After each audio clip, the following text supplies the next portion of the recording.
Okay, well, That's normal. Time to get started. So I'll go ahead and give a short introduction before we can hand it over to Jessica for her defense. I want to thank you all for joining us. We have quite a group here and appreciate that. We have, of course, Jessica's committee. Jessica's going to introduce you all in a little bit. I know we have a number of family and friends. We have other faculty and other students. So that's great that you're here. And also it's really special that we have some of the participants from the study, some of Jessica's narrators here as well. And we appreciate that a lot and welcome you all. I'm recording this session for Jessica's use later. The committee and all, like I said, Jessica will be introducing you all. And Jessica, I know you all know her very well. She is currently faculty at Augusta University in the College of Nursing, and more importantly for what we're doing here today, she's been in the PhD program in nursing at Augusta University since 2016. So she's working toward a graduation in December, and we're here today to hear the work that she's done and participate in the defense of her dissertation. So I'll just briefly go over the dissertation procedures that we use here through our College of Nursing.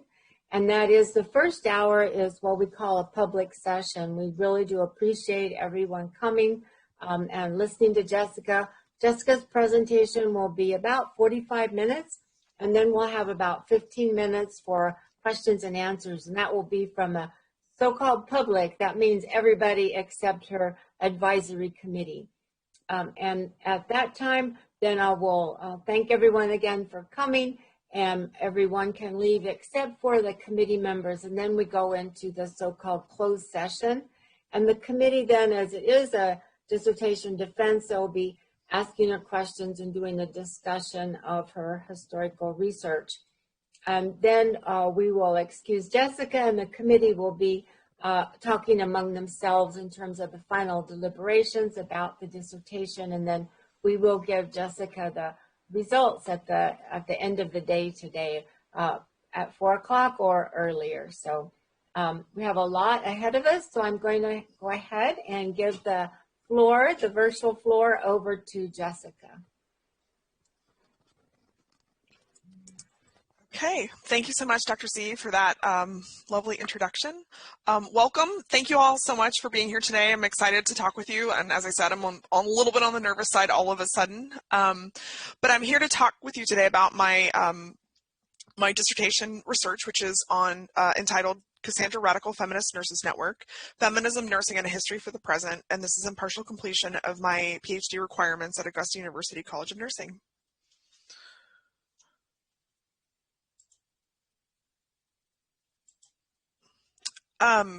By way of meeting agenda, I wanted to kind of share a little bit of structure for the meeting today. I have a few welcome and acknowledgments I'd like to do, and then I'll jump right in talking about the philosophical underpinnings and theoretical foundations of my work, and then I'll discuss the background and significance of this work, discuss my specific aims and research questions, briefly discuss research method, and then really kind of get into the data collection and analysis, and then hopefully we'll have some time at the end for discussion.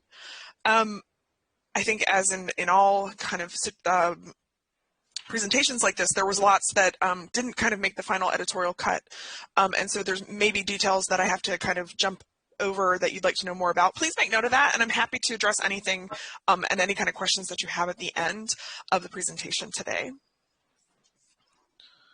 I'd like to start today with a land acknowledgement. I'm speaking today from land inhabited by the Chickasaw, Yuchi, Westo, Creek, and Shawnee-Savino people who were removed by force and coercion, as well as indigenous peoples in this space, past, present, and future. Acknowledgement, of course, isn't enough, but it's a starting place for thinking about indigenization and decolonization. I want to take a moment to especially acknowledge the Cassandrans who joined me today. I want to thank you for your support and contribution to my research specifically, but also to our disciplinary imagination with regard to radical feminism.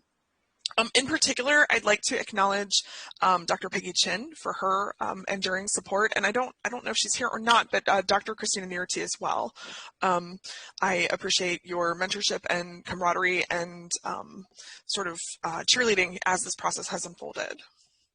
I'd also like to take a moment to acknowledge my committee, Doctors Julie Zadinsky, my advisor, Kylie Smith, Angela Bratton, Darla Linville, Molly Quinn, Lucy Marion, and Sandra Inglett.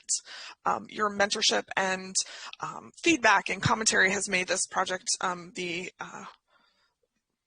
what it is today, and I appreciate your hanging with me through this project.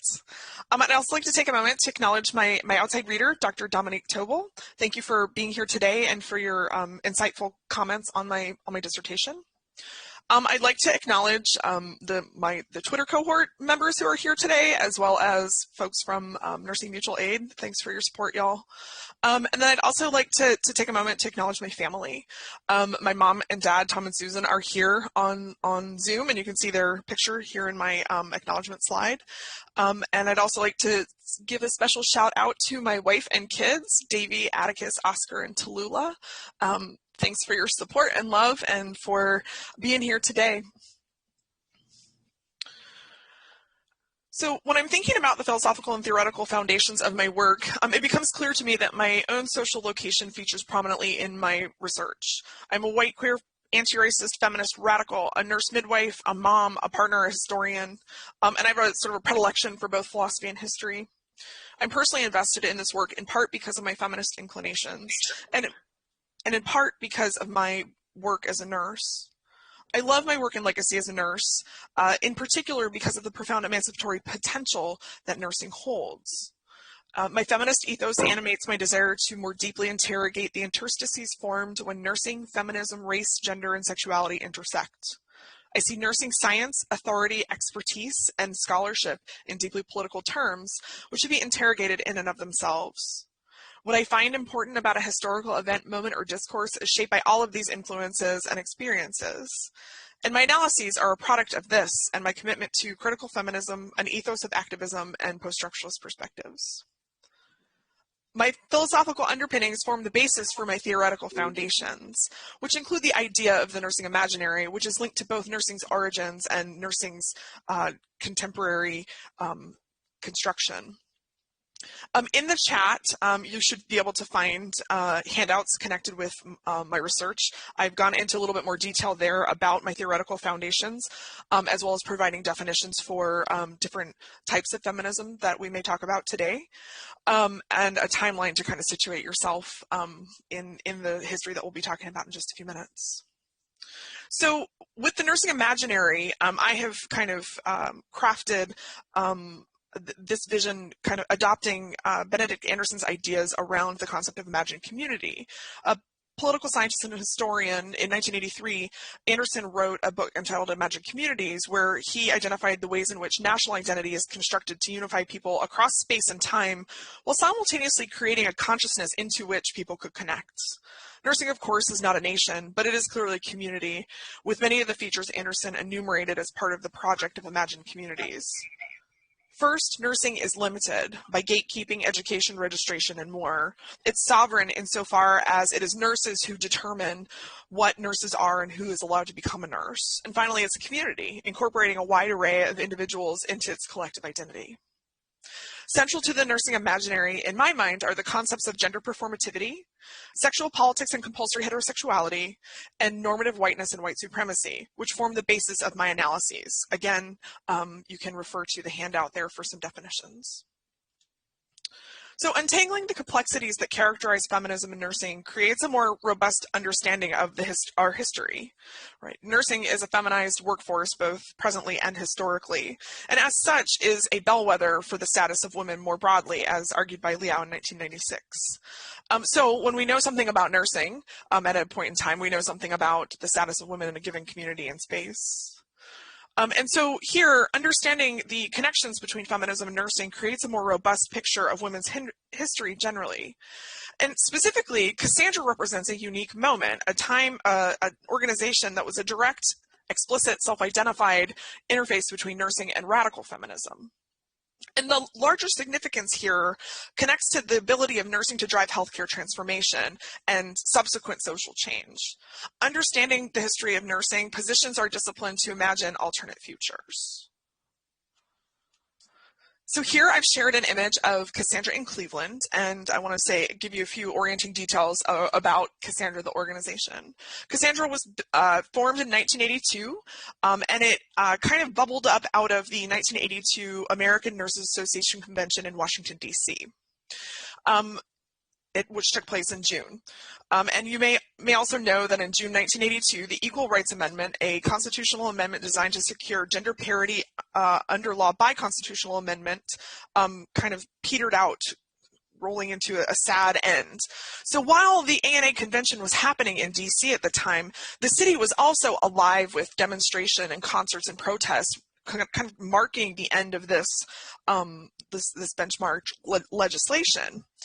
And while the city may have been kind of a royal with this recognition, the American Nurses Association convention really bore no indication that anything was amiss. And if we think back to the feminization of nursing that I mentioned in my previous slide, well, this becomes perhaps a bit curious. So this prompted Cassandra to create and develop a group that would truly provide an open forum for feminist nurses from all walks of life, and to avoid the usual male-oriented hierarchies and rigidity of most national organizations. Recognizing that feminist ideas, in particular radical feminist ideas, had not penetrated into the kind of nursing imaginary sufficiently, Cassandra saw a gap and sought to fill it.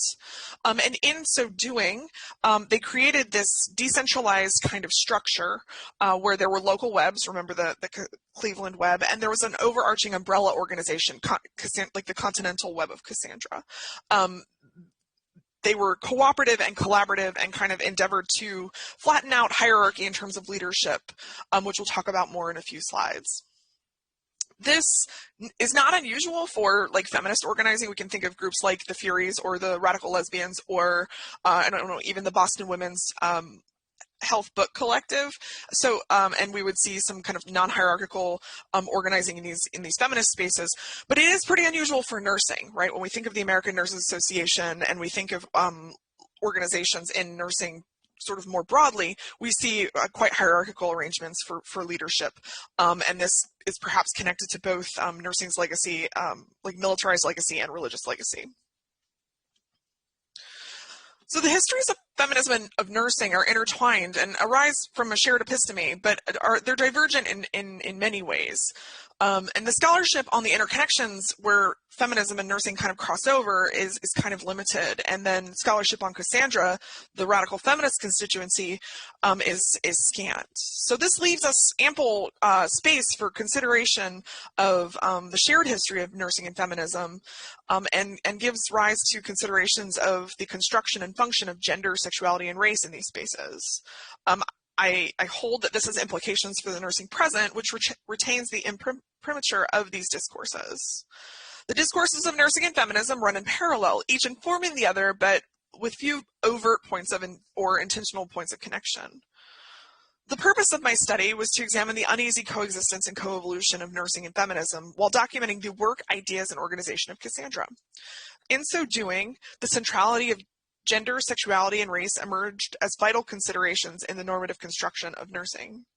This analysis has links to the origin of nursing and relevance to our present status of the profession. And Cassandra is a point of inflection where we can see the professional and disciplinary considerations that link our past and our present. My purpose gave rise to three specific aims. The first is to examine the precarious coevolution and coexistence of nursing and feminism. The second is to document the work, ideas, and organization of Cassandra. And the third is to identify and articulate the significance of Cassandra in terms of feminism and nursing. This also has a sub-aim of connecting the legacy of Cassandra to professional and disciplinary considerations in the nursing past and present. My specific aims gave rise to three corresponding research questions. The first of which is, how did nursing and feminism come to coexist in the precarious way it does at the present? What was the significance of a radical feminist nursing organization like Cassandra? And three, what relevance does Cassandra have for the discipline and profession of nursing in the present? In answering these questions, I adopted historical research methods. And here I'm inspired in part by cyborg feminist and post-human philosopher Donna Haraway with her refrain, "It matters what stories tell stories." It matters what histories we tell. History always has an ideological function. And in order to clearly see and understand our present, it's critical that we have a clear eye on how our history has functioned. So in my approach to this history of nursing, I'm thinking of this as a repertory history where we can see the missteps and their ongoing impact in our present, which gives us the ability to consider how we can fix those problems and build a future that's more just and equitable. So to conduct this historical research, I adopted Lewinson's method as she outlined in 2008 in Capturing Nursing History. She has a 6-step method that includes: first, identify the area of interest; second, raise questions; and 3, formulate a title. We've kind of walked through these first 3 things in the run-up to this slide, and we'll concern ourselves for the remainder of the presentation with 4, 5, and 6. So number 4 is to review the literature, 5, interpret the data, and 6 is to write the narrative.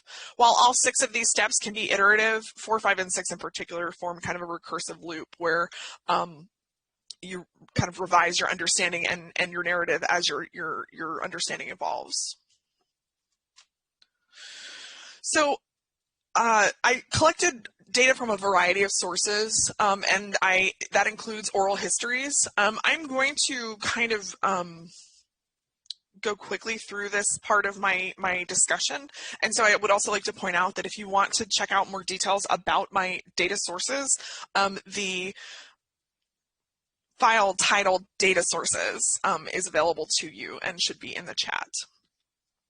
So I did collect oral histories. This began in November 2019, and I initiated contact with narrators beginning with Peggy Chin.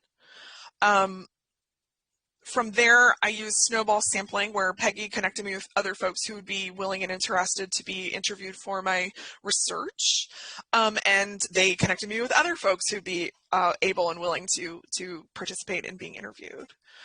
Initial contact was conducted via email or phone, where I described a little bit about my study and the topics that I thought we would cover.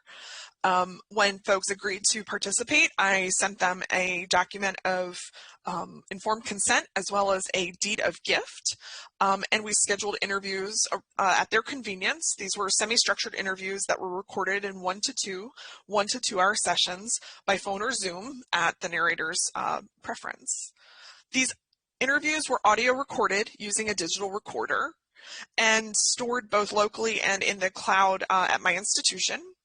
And then the interviews were transcribed with Rev auto transcription software. I then reviewed transcripts and corrected them. They were then read closely and analyzed and sent to narrators for review, correction, and clarification. I'm pleased to note here that I have been able to plan for an electronic repository for these oral histories that will be housed with my dissertation in the Greenblatt Library electronic thesis and dissertation repository. Nursing journals, any nursing journal articles that I came across published prior to 1991 or were written by folks who were directly connected with Cassandra were treated as primary sources. I point out here too that in particular Advances in Nursing Science, a journal founded by Peggy Chin, who was also one of the co-founders of Cassandra, was an sort of early space in which feminist thought kind of penetrated into the journal and academic kind of community in nursing. I was able to access the Gay Nurses Alliance archive, the Cassandra Radical Feminist Nurses Network archive at the Ohio State Medical Heritage Library. This was primarily records from Cassandra in Cleveland, and it included meeting and gathering notes as well as private letters, correspondence between the web and sort of the local web and the national part of the organization. Peggy Chin has a repository of the Cassandra Radical Feminist News Journal on her personal website, and PDFs of all issues of the Cassandra News Journal are accessible there on her website.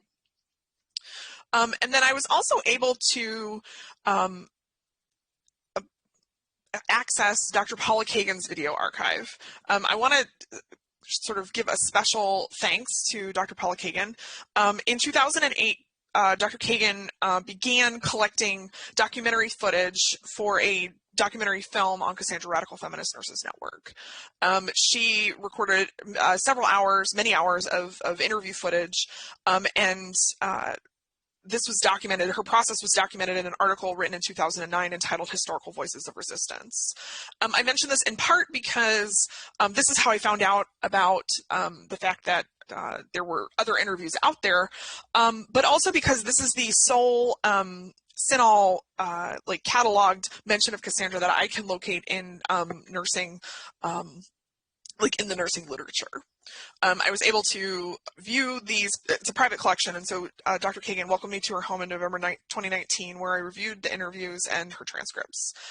This was interesting. There were some overlap in narrators, and there were also some unique narrators that we each had. This leads me to data analysis, and of course, you know, every decision in historical research is part of analysis, I think, where, you know, you sort of begin this process even before you start accumulating data, in part because you have to figure out where the data is. And so data analysis was contemporaneous with and subsequent to data collection, and it was an iterative process of analysis, reading, reviewing, writing, and revising as new insight and information emerged. In the, you know, tradition of post-structuralism and other kinds of feminist research, wasn't necessarily seeking teleology or narrative cohesion. And then the sort of analyses that I arrived at were linked very closely with my philosophical foundations and theoretical underpinnings, as we'll see in the remainder of the conversation. So I'm now turning to discussion of my primary source material, and one of the critical categories of analysis that came up as important in thinking about Cassandra and thinking about nursing was gender. Gender is and always has been a strongly normative force in nursing, but I think we often think about it as a foregone conclusion and perhaps not something we deeply interrogate. But it's a critical it's a critical consideration in the development of the discipline. Florence Nightingale wrote an essay entitled Cassandra, which is where the Radical Feminist Nurses Network got their name. And in this essay, which was published written just after Nightingale returned from her nurse training, Nightingale laments her plight as with Victorian womanhood. Her expectations for her are specifically located in sort of an elite, white, educated domain of femininity. And she herself recognized on some level that it was, quote, a privilege to suffer for her race, sort of acknowledging a tension in the fact that her privilege was causing her to not have agency to go out and act, but at the same time, those who were out acting were not always afforded the same kinds of privileges that she was. And here, what Nightingale's legacy heralds for the profession is a gendered imaginary to which nurses subscribe in order to construct a professional identity. And I think there's sort of a genius move here where Cassandra kind of recasts Nightingale to suit a radical feminist historiography that they're crafting for themselves. So gender expectations, gender as a category of analysis, gender as an experience, gender as a social production, is not stable over space and time. And so gender continued to evolve as the 20th century unfolded. In 1967, contemporaneous with the beginnings of the women's rights and women's liberation movement, the Archives of General Psychiatry published a piece by physician Leonard Stein entitled The Doctor-Nurse Game. Stein's model reinforced a gendered binary for healthcare, one in which the deferential but insightful nurse must deftly maneuver to meet patient needs with ego-sparing doublespeak, avoiding conflict and direct recommendation to the all-knowing and always male physician. Sort of a gendered emotional labor to keep the system going. A decade and a half later, nurse leaders Claire Fagan and Donna Deers advanced their ideas around nursing as metaphor in an epistle published by the New England Journal of Medicine. Fagan and Deers' letter was published in 1983, shortly after the formation of Cassandra, and reveals the interwoven influences of gender in people's understanding of nursing.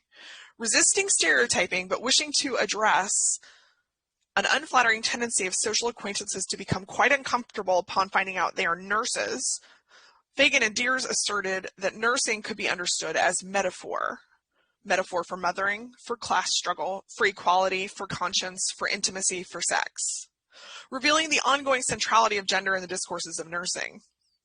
The nursing imaginary of the 1980s, if this piece can be taken as an indication, is replete with gendered overtones. For Cassandra, this was implicit in many different ways. It was implicit in their structure. We talked a little bit about that earlier. And then here we have a rendering of the conceptual model for Cassandra as an organization as published in the news journals. And we see rather than a hierarchical arrangement of connection. This is sort of overlapping circles suggestive of a flattened and non-hierarchical mode of interacting where webs are loosely affiliated and kind of overlap in some aspects and not in others.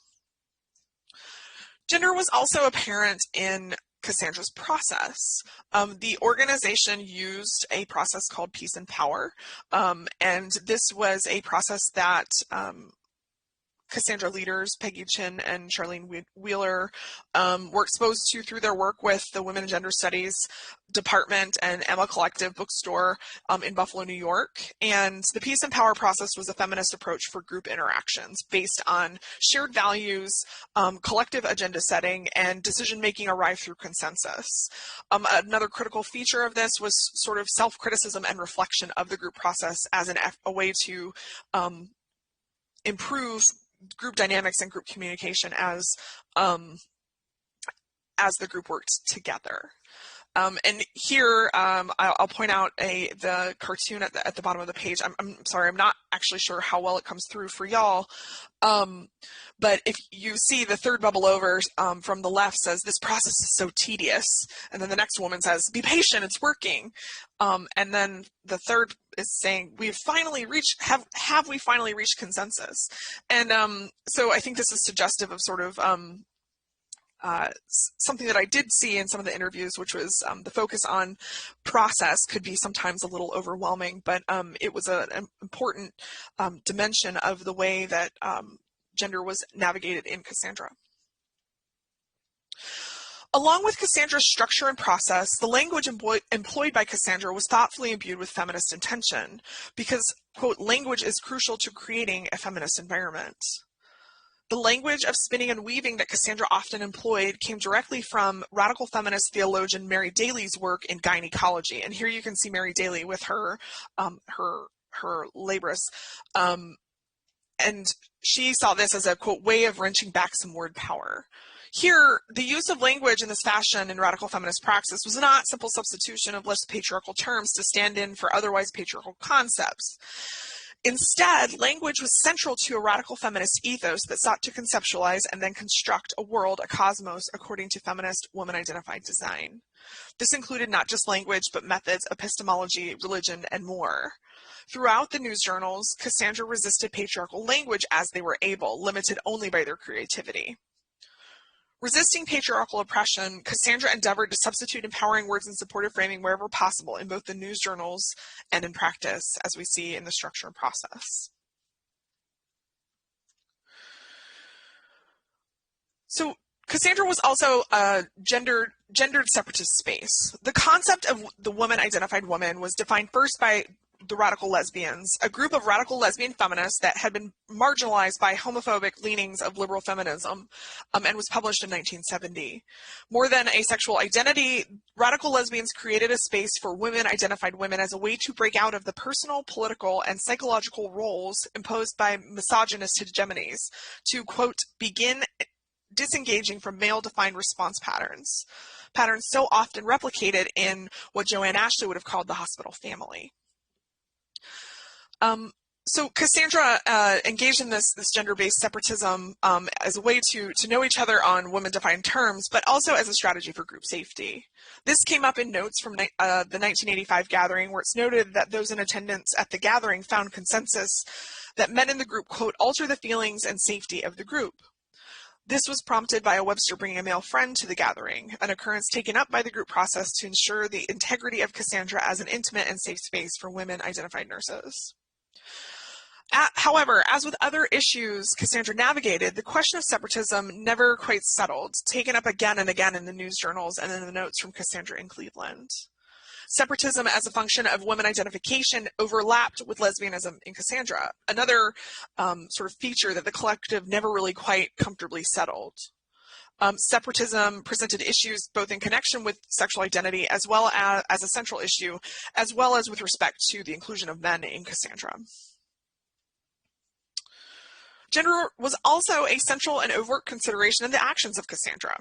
And here I'd like to talk about the 1984 New Orleans American Nurses Association Convention. Cassandra Webster's and Crohn's requested and were granted the opportunity to engage in a panel discussion on feminism and nursing organized by Jean DeJoseph. It's not clear actually what they proposed beyond what's you can find in the news journal, which is like, okay, we'll meet up and make a plan once we get there. And that turns out to have been the best possible plan. By way of addressing the conference, Fritz Windhorst, pictured here, a Louisiana state senator, took to the podium. Windhorst kicked things off by welcoming the nurses of the ANA as, quote, guardian angels, reporting that he, quote, never met a nurse he didn't love. Windhorst went on to salaciously offer the key to his room along with his phone number to those in attendance with the quip, quote, if you're lonely, call that number, and a promise to be waiting. From this inauspicious bit of public speaking turned sexual harassment, Windhorst went on to relate an off-color joke about a past trip to California in which 3 women reportedly awaited him in his hotel room.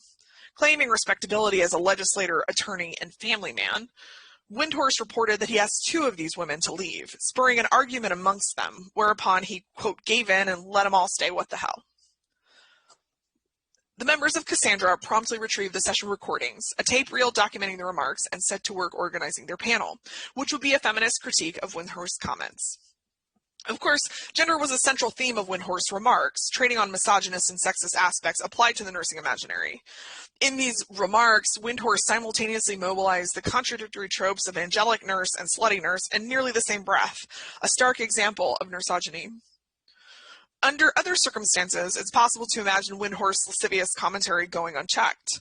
Maybe if the audience had been filled with other male politicians, perhaps they all could have shared a laugh. Or even a nursing audience without an organized feminist presence may have found themselves affronted, but perhaps without the tools to address the offense. However, Cassandra would have been hard-pressed to fabricate a clearer example of the kind of patriarchal hegemony experienced by nurses than the objectionable remarks shared by Windhorst. He set the stage for a provocative and fruitful demonstration of feminist critique using a fresh example that was both, quote, historically and horribly current. The Cassandra panel launched to standing room only. Led by Charlene Eldridge Wheeler, the panel consisted of Wheeler along with Mayana Jacobs, Jean DeJoseph, C.J. Dodd, Sue Cohen, and Peggy Chin.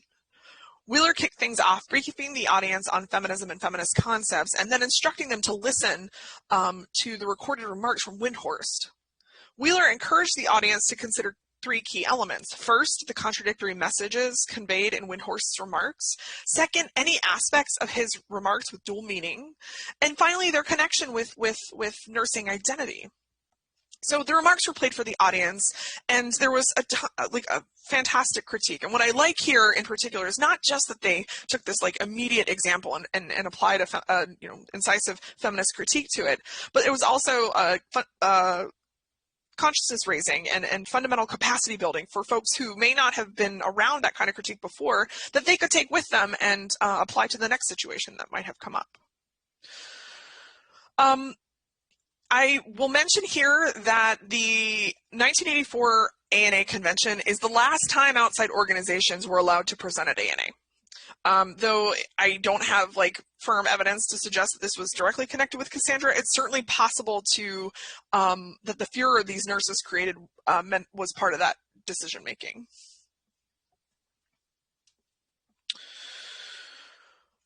The work of Cassandra was consciously and overtly concerned with epistemology when it concerned itself with the production of knowledge, the valuation of ways of knowing, and the prioritization of women's perspectives. Implicit in Cassandra's epistemology was the fusion of epistemology and ontology, where ontology concerns being and the nature of reality. Being is fundamentally connected with knowing in the spaces and ideologies formed through Cassandra. Gender inevitably inflected and inflects nursing and how nurses, particularly nurses as women, moved in the world. This is the premise of Cassandra's separatism, an opportunity to know women in a separatist space and its significance for being and becoming. However, this was never tidy ethically or socially as the collective grew. As Cassandra constructed a radical feminist nursing imaginary for itself, it also constructed a radical feminist epistemology, carving out space to love and value women's contributions in and through nursing. And every issue of the news journal after the third issue starts with Cassandra's background and purpose, which included the notion that the news journal was a place to, quote, where passion, intellect, and moral activity of women who are nurses can be voiced and heard. And this is of course, taken from Nightingale's essay, Cassandra, and adapted for their purposes. Cassandra's purpose in sharing skills and knowledge was directly linked to creating a history for nursing to claim, building a historical legacy because, quote, many significant works have never been published or have been relegated to an out-of-print status, thus rendering them invisible and useless. Without access to our herstory, our vision is limited. This would go on to become part of Cassandra's stated mission, vision, and purpose, underscoring the epistemological project of the collective. I'd now like to turn to the sexual politics of Cassandra and think about compulsory heterosexuality and resistance. As part of a broader cultural system, nursing both imposed and had imposed upon it compulsory heterosexuality. And you can refer to the handout for a little bit more explication of that. This is apparent in many different respects, and I thought I would share this image from the Journal of the American. Okay, I'm getting feedback. Let's see.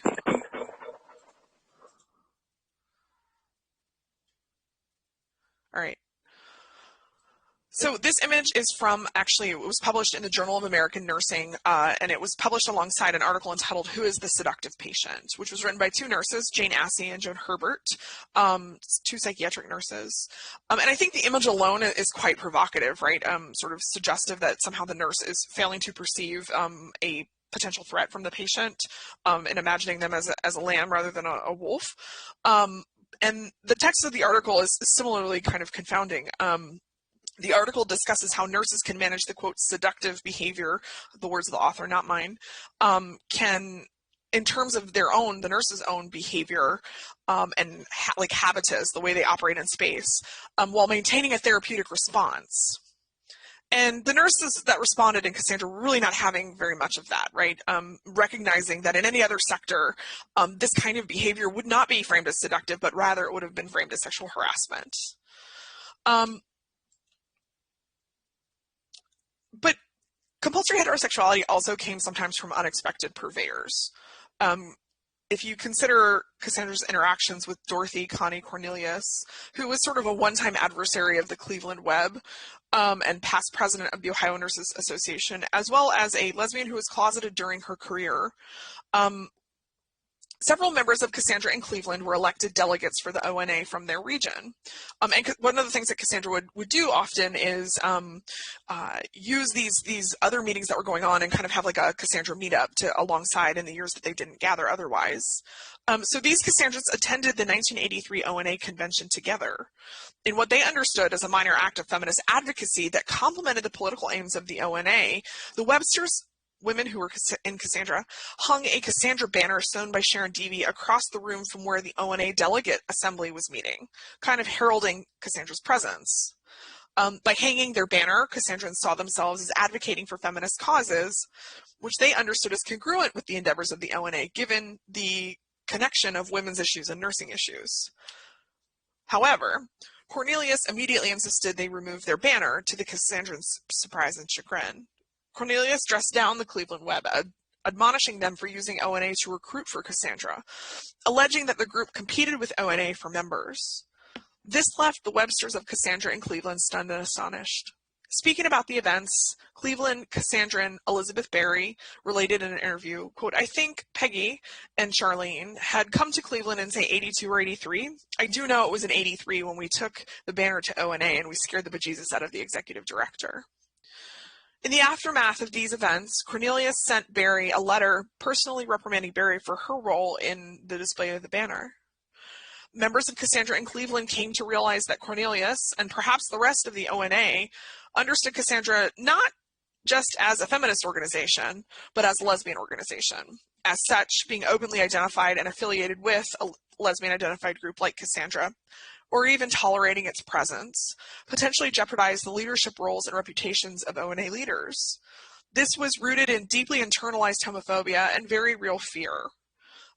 This fear was particularly strong, perhaps, for nurse leaders like Cornelius, who were in prominent leadership positions where the risk of being outed was real and high stakes, particularly in a subculture like nursing, where we don't do a great job of talking about sexuality in any way.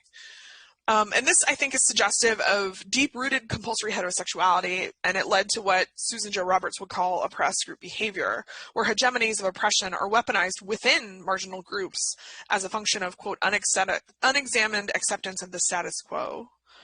This kind of anxiety is also reflexive of the realities in nursing leadership in the mid to late 20th century, where lesbianism was an accusation that ended careers and collapsed legacies. So if the compulsory heterosexuality of nursing is to some degree a function of the exaggerated gendering of nursing, then it's possible to recognize the work of Cassandra as a form of lesbian feminist resistance in nursing. Cassandra sought to make a space in which women could exist free from the confines imposed on them as women and as nurses by heteropatriarchal expectations in society around compulsory heterosexuality. So in the last section, I kind of examined the meaning and construction of Cassandra as a woman-identified space in terms of gender, but Cassandra also sought to hold space for lesbian women, though consciously sought to avoid alienating women who didn't identify as lesbian. This can be understood in practical terms. Not all feminist nurses, of course, were lesbian nurses, but there was also always tension as well, a kind of baseline anxiety around the conflation of lesbianism and radical feminism that peeks through in Cassandra and in nursing more broadly. Even in the News Journal's first issue, there are hints of this tension, I think, when Chin wrote that, quote, some women tend to equate radical feminist with lesbian, as she presented a discussion of the meaning of the group's name.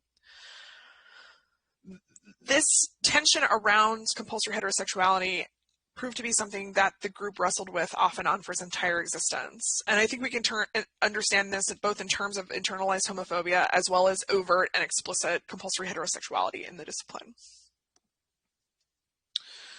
So while Cassandra, and in my mind I think of Cassandra as Cass sometimes, while Cass was able to accomplish much in terms of resisting heteropatriarchal norms with regard to dimensions of gender and sexuality, race was not contemplated in conscious or reflexive ways in Cassandra.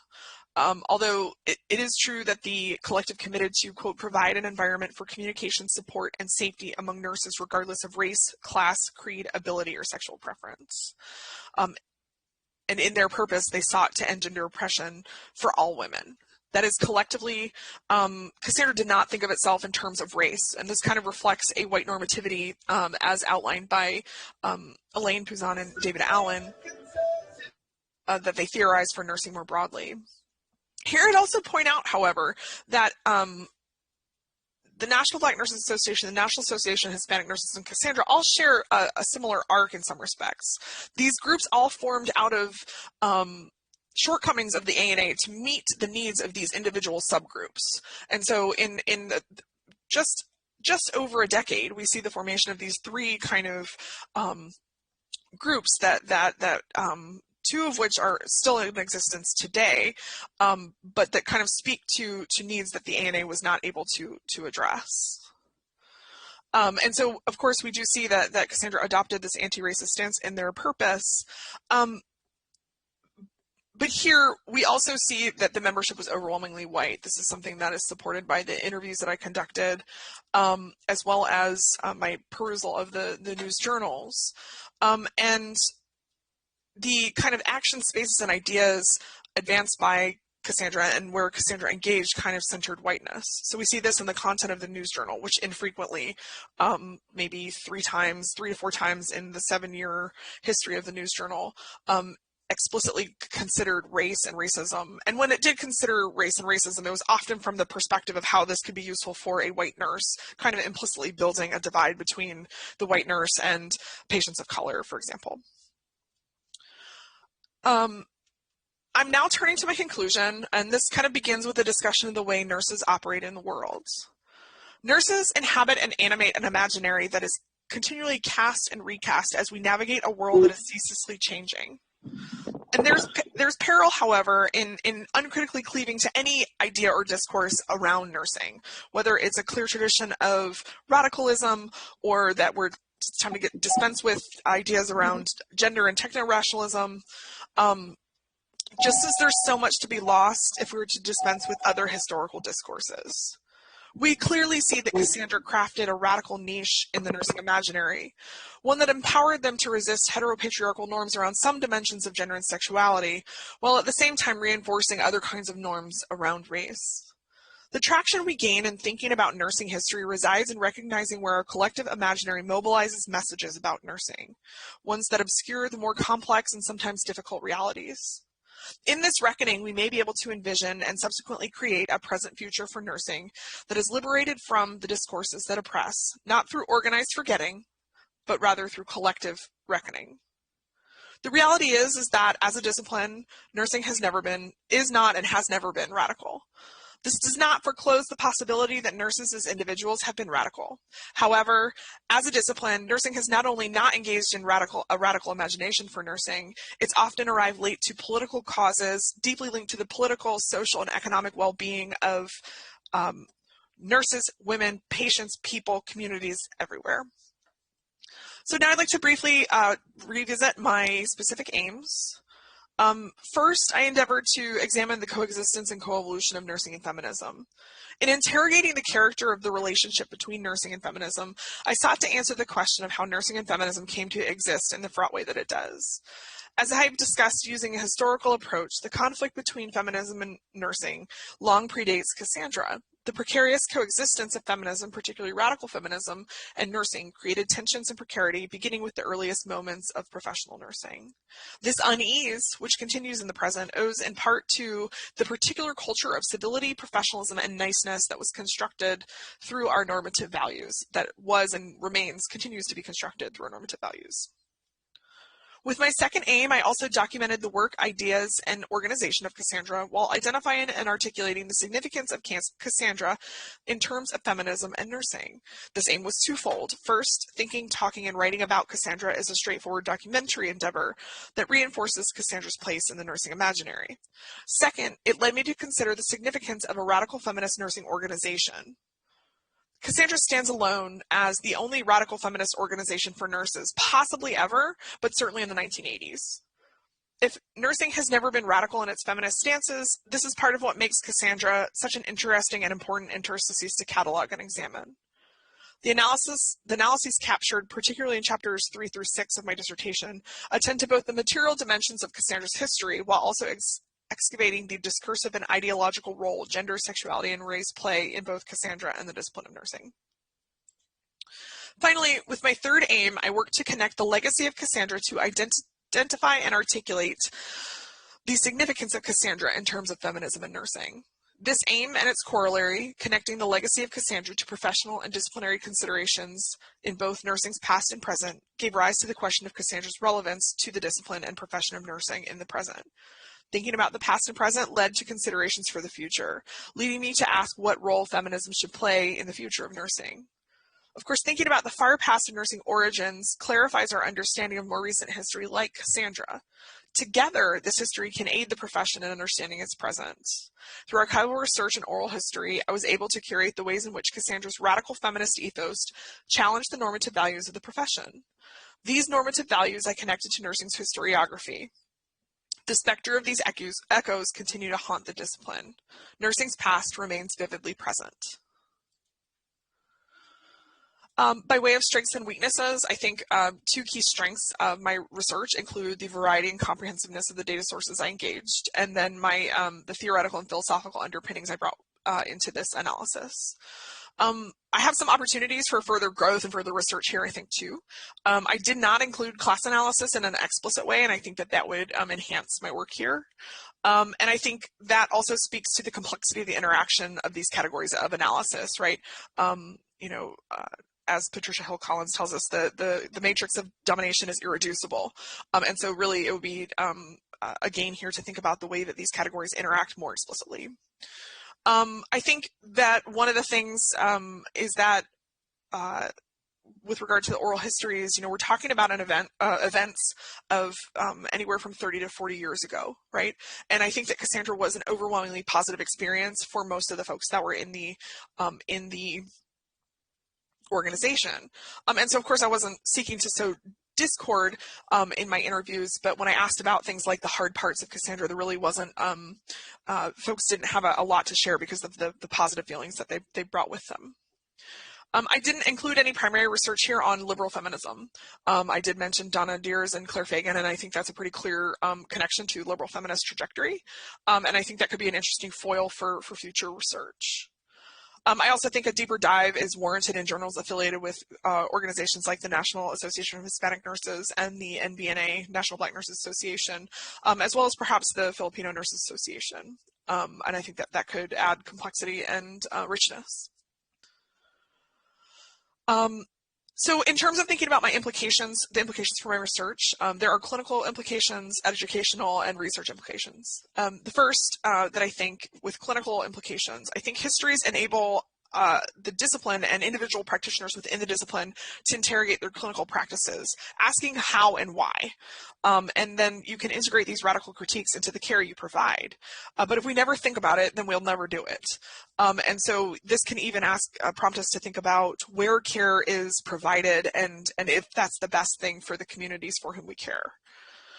I think that there's some really important pedagogical implications here as we envision a future for nursing that is equitable and inclusive of all comers. Incorporating repertory histories into nursing education will give activist, radical, queer, feminist students the ability to recognize themselves in nursing. Some folks may not resonate that much with the image of Florence Nightingale, but I bet some folks might actually resonate quite a bit with the thought of Elizabeth Berry flying this Cassandra flag at the Ohio Nurses Association convention. And then there's research implications here. I think I've sort of alluded to this, but Cassandra points toward as yet untold queer and radical histories of nursing. In particular, in the 1960s, 1970s, and perhaps even into the early 1980s, the nursing academia kind of experienced this wave of feminist/lesbian witch hunts that kind of ended people's academic careers. And this was something that Cassandra was kind of navigating as they formed their organization. But I think that that's a story that would be useful for us to think about, especially as we look at the professionalization of nursing and legitimation as a science. I think there's some interesting epistemological implications there as well. So to conclude, Cassandra's mere existence challenged many norms in nursing, but their praxis sometimes reified others. In particular, Cassandra consciously and carefully constructed a separatist space in which lesbian and women-identified women could safely and joyfully construct a reality for nursing that included liberation from patriarchal mandates. Cassandra represented an alternative to the patriarchal confines of nursing through consciously adopting feminist processes, policies, structures, and epistemology. The self-definition of Cassandra empowered radical feminist possibilities in which women as radical feminist nurses could engage with one another on women-defined terms, free from the competitive, reductive terms of sexual politics under compulsory heterosexuality. The emphasis on lesbian issues, however, relevant though they were to Cassandra and to nursing, were alienating to some. And irrespective of Cassandra's radical feminist mission, vision, and woman identification, the membership was pretty homogenous. Cassandra was nearly entirely white, highly educated, cisgender, reflecting the demographics of nursing and feminism in the 1980s. And so before we can close existing structural gaps and the outcomes they impact, we must first recognize the hegemonies that shape the way we view the world. For nursing, this demands a reckoning with white normativity, with heteronormativity, with patriarchy, with femininity, as true in Cassandra's heyday as it is now. This is a starting place for a future not yet built. What history can tell us is where we've been, so we can choose to construct an alternate future. Recalling Cassandra's message restores its voice, drawing it back from the wilderness. This can remind us of our radical sparks and direct us where we need to dig deeper. And with that, I will open up to questions. Thank you very much. Let's give her a virtual clap here for Jessica. Appreciate it. Now we have some time for a Q&A from our public. So that's from everybody except for the committee members. If you have any questions or comments you would like to make, you can either put them in the chat and I'll recognize you and we'll get you unmuted, or else raise your hand. It's just that when we have multiple people unmuted, we get a lot of echo, as you probably know. So if anybody has any questions or comments, let me know. If I don't recognize you, just unmute yourself. I have a question. This is Marlene. Okay. Marlene. Hey. Great job. So my question as I was listening was, where did you come up, how did you come up with this topic? Like what was the first thing? How did you learn about this? And yeah, that. Yeah. Okay, so in the summer of 2018, I heard about this crazy thing, and I was feeling a little bit timid and shy, and thought I probably wouldn't do it, and then I decided, okay, well, what the heck, I'm going to go to this nurse activism think tank at UMass Amherst, and that's where I met Peggy Chin, and that's where I met Christina Nearity, and that's where I met Rachel Walker, and I think some other folks who are on here who I can't see on the screen right now. And I think that that's where I kind of first heard about it. And from there, it was like, it was like I've been like kind of wrestling with like a topic that wasn't going to work, and people were very nice about it, but it was pretty clear to me at some point that it wasn't going to work. And then I was like, of course, this is, once I learned about Cassandra, I was like, okay, this kind of plays to my interest in women's history for my training as a historian, and also like locating this radical tradition in nursing, right? Like this activist tradition, because, you know, it's there, and I think there is value in talking about it and constructing an imaginary that folks who may not otherwise see themselves in nursing can kind of find themselves. Does that answer the question all the way? Yes. Yeah. Thank you for your question, Marlene. And Jessica, you might try getting a little closer to your mic. Sorry. Oh, that's much better. I think now we have a question from M. Go ahead. Do you want to ask your question? Go ahead. You're unmuted.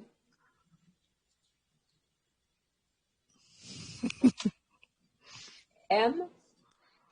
Maybe not. M's working on it. I think their headset is plugged in and they didn't realize it, maybe? This probably did it. Better. Yes? Yes. Okay. Sorry, my computer, I keep forgetting, doesn't work anymore. It's new. Jess, thank you so much. This is, I think this was the best dissertation defense presentation I have ever seen. And yeah, no, thank you for that. It was amazing. So my question is, I haven't heard folks talk very much about radical feminism in general outside of the context of trans exclusion. And because you're talking about a movement within nursing that is about a radical feminist movement, and one in which there is a lot of inhabiting of whiteness, and you describe the group as also primarily cisgender and white and whatnot. Do you have any idea, did you get any inkling, is Cassandra, or what was going on here, is this part of what folks understand is where turfisms come from, or is this something separate, or do you just not have enough information? Well, I think that's an interesting question and a good question. I do think that there is definitely shared like etymology there, right? So I think that there's space to understand. And one of the questions that I asked in the interview was about whether trans women would have been welcome or not in Cassandra. And I think the consensus in the interview questions was really that it wasn't kind of, and this is exclusionary, but perhaps not in the way that we might be thinking about it. It wasn't really part of their consciousness at the time, and so I think that it was. And in the same way that perhaps race was not central to their work, in part because it didn't have to be, right? So that's kind of a oh no. I'm happy to talk with you, Em, about that offline too. We can continue the conversation. So I do think that there's the kind of radical feminism that I think they are connected.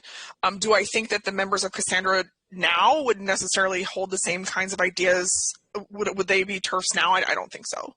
But I also think that that's a little bit, that piece is maybe a little bit outside the scope of what I can say authoritatively.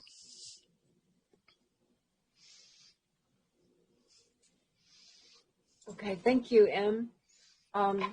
Any other comments or questions? Hey, Jessica, this is Caroline McKinnon. Hi, how are you? Hey. I loved it. I'm going to echo the previous speaker to say just it was an outstandingly well done presentation.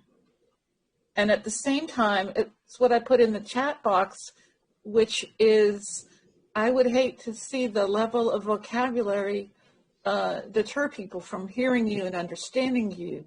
This topic seems like it needs and deserves complex language. But does that keep it out from? Does it keep it away from people? And is there any way to express any of this in a way that's more accessible? That language doesn't become that barrier. Excuse me. Yeah. Well. Okay. So I think that one of the key takeaways, like if I were going to put this in plain language, is that we need examples of all kinds of nurses from all kinds of spaces and all kinds of backgrounds with all kinds of belief systems, and this is one way that we can see a different, like a less well represented group in nursing,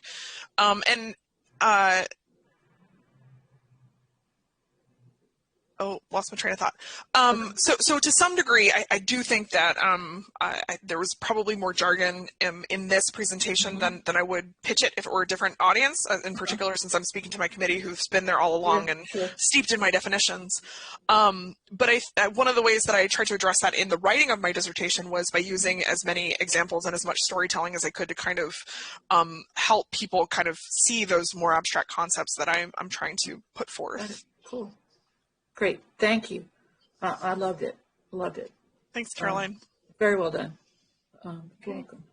Thanks for your question, Caroline. Any other questions? It looks like Shelley raising your hand. Do you want to have a question? Or just saying hi? I don't have a question so much as, Em said this was the best dissertation defense they'd ever seen. Sorry about that. And it was for me too, although I have to say it was the first dissertation defense I've ever seen. But I'm so glad I got to be here, and it was wonderful, and you did such an amazing job, Jess. So thank you for letting those of us on Twitter be here. Yeah, thanks for being here, Shelley, and thanks for your work in Cassandra too. Okay, any other comments? You can go ahead and speak up if anyone has anything else to say or comment on. I would have a quick question. Mm-hmm. Amélie Perron from Canada. Hi, Jess. How are you? Hi. In this context, so very happy to listen to you and to be able to stay until the end before I run off to a medical appointment. A quick question. So, of course, Cassandra was very much a product of American nursing thought, and I was wondering if there was any evidence of imports from of influences, theoretical, conceptual, philosophical, political, or anything from other parts of the world. I'm thinking, for example, French thinkers and philosophers and activists, for example, but maybe others as well. And I don't know if there was any evidence of that or if that came up at any point. Yeah, I do think that there's some evidence of it in the news journal, and I can't lay my brain on the details right this minute, but there were some factions. I think that there was a couple of letters and articles written from folks who were actually in Europe, I think in Great Britain in particular. I don't remember anything in particular from like Canada, but it was primarily an American kind of homegrown organization. Thank you. Thank you. I'm going to have to run off, but congratulations. You did an amazing job. Hey, thank you so much. Thanks for being here. Let's see. We got Amelia's question. If there are any other questions, just speak up. I'm not seeing any other hands. I have just one question. Okay. Hi, Jess. Hi, congratulations.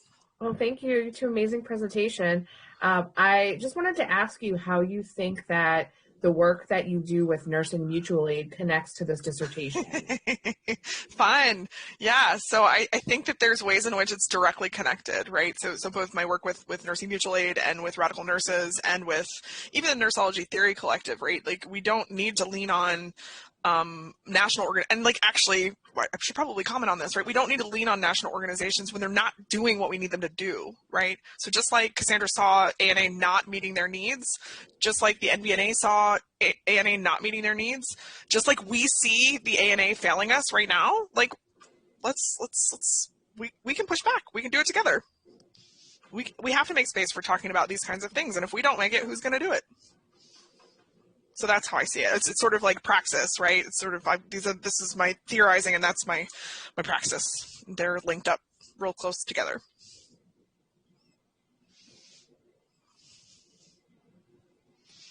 Okay. Any other comments or questions? Well, we're about at the end of our time anyway, so give her maybe you want to all unmute, see how it sounds. Let's give her a round of applause, huh?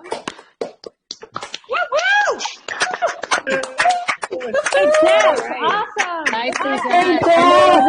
Thanks, guys. Thanks, everybody. Yeah, it came across pretty good. So thank you so much, everyone, for joining us. We've come to the time where we need to say goodbye to everyone except for the committee members. And we're going to have some more fun with some discussion, but we truly appreciate you all attending and participating in the conversation. So, and to the committee members, what I'll say is, how about a 5-minute or so break, give you a chance to get up and get something to drink and so forth. And I'm going to do that for myself, and I'll come back here in about 5 minutes or so. We'll collect again for our closed session. Thank you again. Hi, everybody. Thanks, everybody, so much for coming. I'm overwhelmed.